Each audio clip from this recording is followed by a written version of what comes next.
우리 부모가 자녀를 참 사랑과 희생으로 키우지만은 자녀가 그 부모의 사랑과 희생을 얼마나 알겠습니까?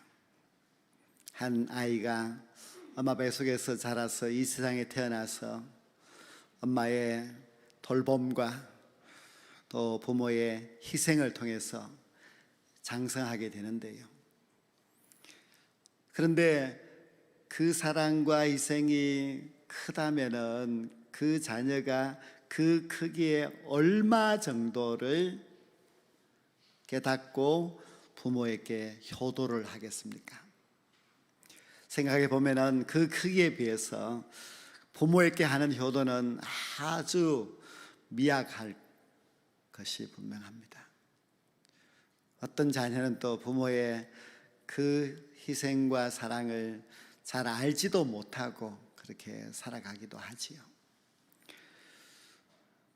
내가 이만큼 키워줬으니까, 이만큼 내가 희생하고 많은 돈이 들었으니까 너가 갚아야 된다 이렇게 말한다면 아마 난처하게 생각하고 또 황당하다고 생각하는 자녀들이 많이 있겠지요.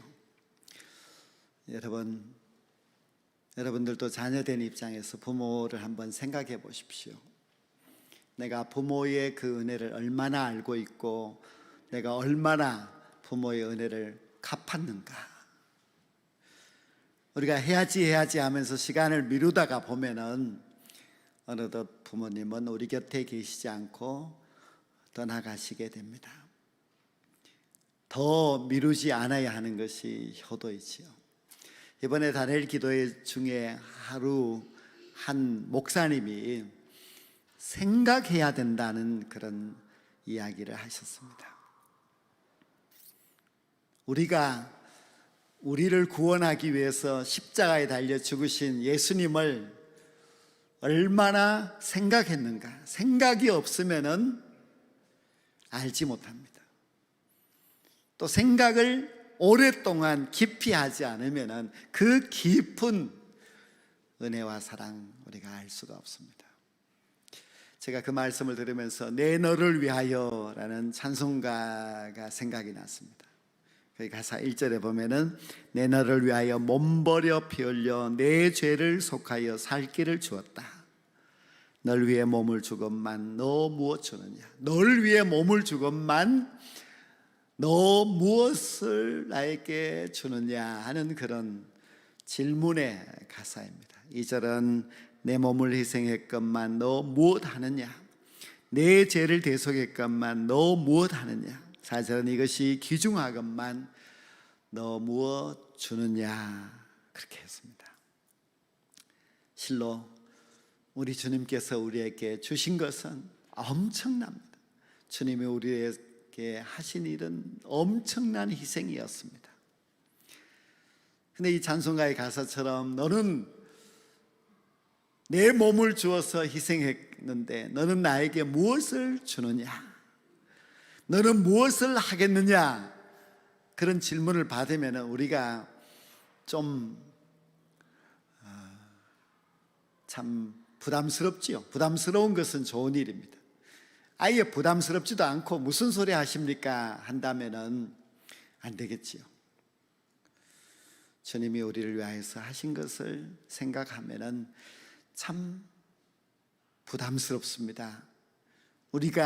우리 부모님의 그 은혜와 사랑에 대해서도 우리가 알지 못하면은 얼마나 불효자입니까? 하나님의 그 은혜에 대해서도 우리가 알지 못한다면은 그것은 불신앙의 사람일 수밖에 없습니다.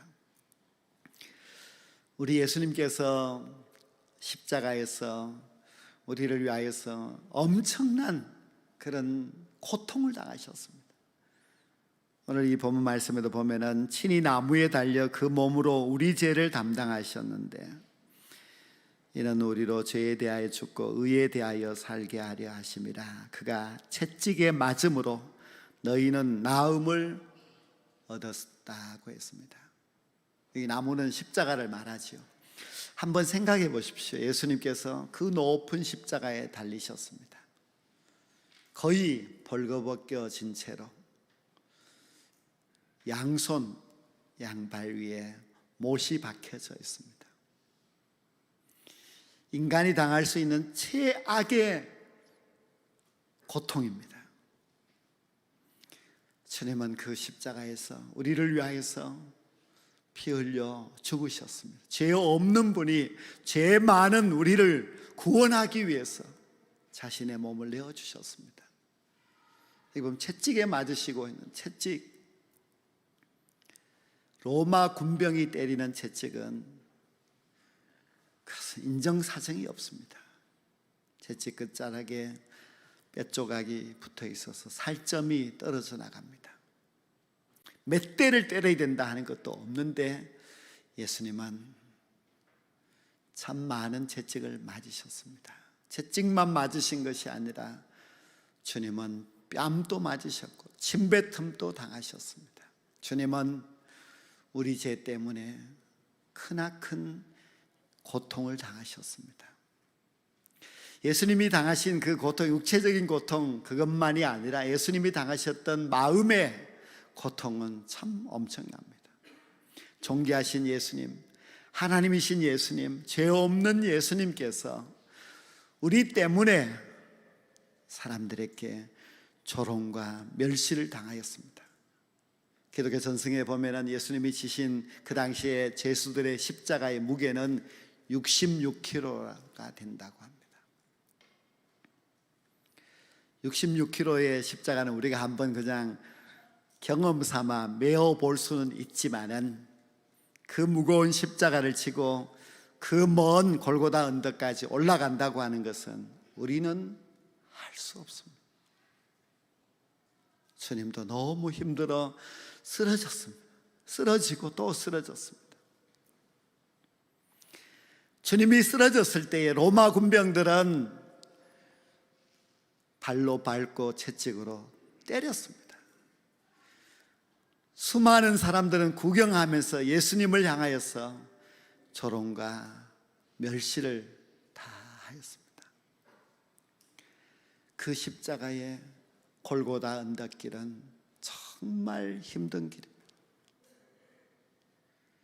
그런데 그때 이 전승에 보면 베로니카라고 한 여인이 나타나서 수건으로 땀과 피로 범벅되어 있는 예수님의 얼굴을 닦아줍니다. 목말라 지쳐있는 예수님에게 물을 드렸다고 합니다. 참 아름다운 선행입니다. 그 주님을 위하여서 누구도 나서지 않는 그 순간에 주님을 위하여서 너무 감사해서 주님께 작은 것을 드렸습니다. 주님께서 너를 위하여서 몸 버려 피 흘려 내 죄를 대속하였다고 말씀하실 때에 주님, 제가 무엇을 해야 되겠습니까? 주님이 우리를 보고 너는 무엇을 하려고 하느냐? 저는 이 몸밖에 없어서 이 몸을 주님께 드립니다. 그렇게 헌신할 수 있어야 합니다. 그것이 은혜를 아는 자의 마땅한 자세입니다. 주님이 너는 무엇을 하려고 하느냐? 예, 제가 주님을 위하여서 이것만큼은 하겠습니다 하고 하는 그런 헌신의 결단이 있어야 합니다. 예수님의 제자 가룟 유다는 예수님이 그 힘든 십자가의 길을 갈 때에 무엇을 주님께 주었습니까? 가룟 유다는 배신을 주었습니다. 자기의 스승이요, 자기의 구원자요, 자기에게 한없는 은혜를 베풀어 주었던 예수님에게 가룟 유다가 주었던 것은 배신이었습니다. 정말 있을 수 없는 그런 사람이었죠. 그런데 우리는 가룟 유다만 욕할 것이 아닙니다. 우리도 가룟 유다와 다를 바가 없습니다. 주님이 우리에게 주신 것은 너무 엄청난 희생이지만 우리는 고개를 돌리고 보지도 아니하고 생각지도 아니하고 그저 우리는 우리 길만 갑니다. 내 욕심과 내 고집대로만 살아가지 주님을 위해서 내가 무엇을 해야 할까 고민하지 않고 그렇게 살아갑니다.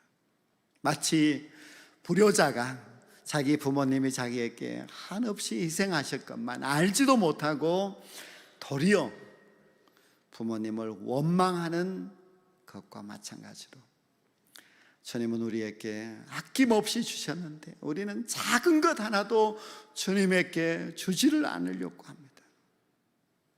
내 기분이 더 중요하고 내 유익이 더 중요하고 내 시간이 더 중요하기 때문에 주님 앞에 도대체 내어놓을 것이 없는 그런 삶을 살아가고 있지 않습니까? 우리도 가는 유다가 될 수가 있습니다. 우리도 주님의 은혜를 배반할 수 있습니다.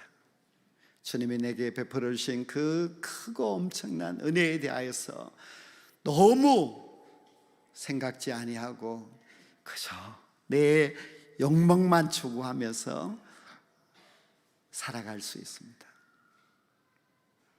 우리 교회 이제 교회 나온 지 한 달 정도 되신 분, 정말 교회라고 이제 처음 나오신 분이 저한테 질문을 했습니다.